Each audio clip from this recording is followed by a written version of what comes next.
Welcome back दोस्तों। LD math classes में आप लोग को आज हम प्रैक्टिस करवाने जा रहे हैं, यानी रिवाइज करवा देता है। जो गुणनखंड का 2-3 सवाल लिखे हैं, तो यहाँ देखिए ये पहला सवाल है जो ये x square plus 7x plus 12, और दूसरा सवाल हुआ ए स्क्वायर प्लस 12a प्लस 35, और तीसरा सवाल हुआ x square plus 14x plus 48। यानी तीनों सवाल को हम रिवाइज के तौर पर बता रहे हैं। ठीक है, ध्यान से देखिएगा।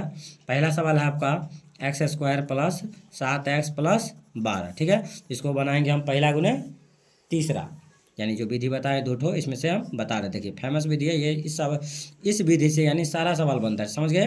तो देखिए इसके पीछे एक्स स्क्वायर के पीछे कुछ नहीं तो एक है, और एक को 12 से गुना करेंगे तो 12 होगा, और 12 का यानी ये जो हमारा 12 आया है 12, इसका दो गो खंड ऐसा ढूंढना है जिसको गुना करने पर हमारा कितना हो जाए 12, और जोड़ के घटा के 7 होना चाहिए। ठीक है, तो खंड कैसे ढूंढेंगे? तो ऐसा 12 करके देखिए लघुत्तम निकाल करके आपको ढूंढना है। तो देखिए 2 दूना 4 और 4 तिया 12, एक ही बार में मिल गया, यानी 4 तिया 12 और 4 3 7। तो यही खंड है आपका सुटेबल है। ठीक है, तो ए square plus 4x plus 3x और प्लस 12, यानी इसके साथ जो हमारा टर्म हुआ 4 और 3, ये हुआ 4 3 7 होता है, और 4 तिया 12 जो तीसरा गुना करने पर आया, यानी पहला गुने तीसरा करने से जो आया है यही तीसरा हुआ हमारा।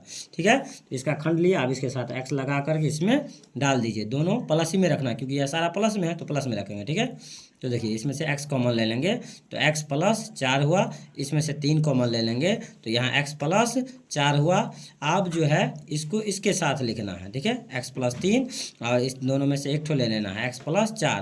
अब हम कैसे समझेंगे मेरा गुणनखंड सही है गलत है? तो इसमें देखिएगा ध्यान से, ये जो छोटी कोष्ठ में जाता है ये टर्म और ये टर्म बराबर होना चाहिए, तो आपका गुणनखंड आप सही बना रहे हैं। ठीक है, तो ये आपका हो गया, आ गया इसका गुणनखंड। ठीक है, अब दूसरा सवाल को हम देखते हैं।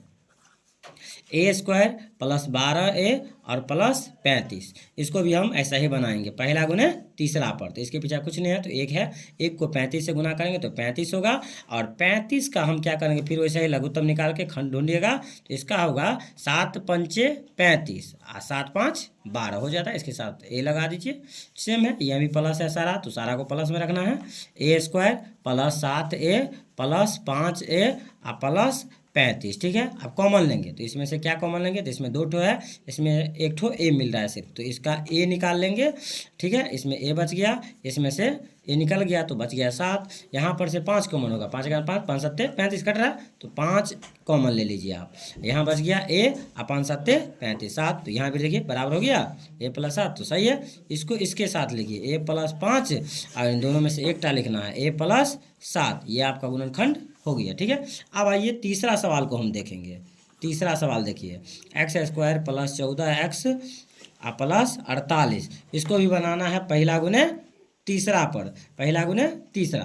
तो एक के एक्स स्क्वायर के पीछे में कुछ नहीं तो एक है, एक को 48 से गुना करेंगे तो कितना होगा 48, 48 और 48 का दूगो खंड निकालिएगा। ठीक है, 8 छक 48, कितना लिखना 8 छक 48, तो इसके था 8x और ये हुआ 6x। समझ गए, 8x और 6x। इसके साथ आप इसको लिख लीजिए एक्स स्क्वायर प्लस 8x और प्लस 6x लिख लिए और प्लस 48। अब ये x कॉमन ले लेंगे तो x प्लस 8 हुआ, इसमें से 6 कॉमन ले लीजिए तो यहाँ बच गया x और 6 48, ये हो गया। अब इसको इसके साथ लिखेंगे x प्लस 6, इन दोनों में से एक ठो लिख लीजिए x प्लस 8, ये हो गया आपका गुणनखंड कंप्लीट हो गया। ठीक है, तो ये आपको 3 सवाल बताए हैं रिवाइजिंग के तौर पर, आप भी रिवाइज कर सकते हैं, और बढ़िया से यदि समझे या ना समझे कमेंट में भी लिख सकते हैं। यदि समझ में आ रहा है तो यस, या ना तो नो में आप जवाब देख सकते हैं, या दिक्कत हो तो कमेंट करके भी आप क्वेश्चन कर सकते हैं। यदि वीडियो अच्छा लगे तो लाइक एंड सब्सक्राइब करना ना भूलिएगा। बहुत बहुत धन्यवाद, थैंक्स फॉर वॉचिंग।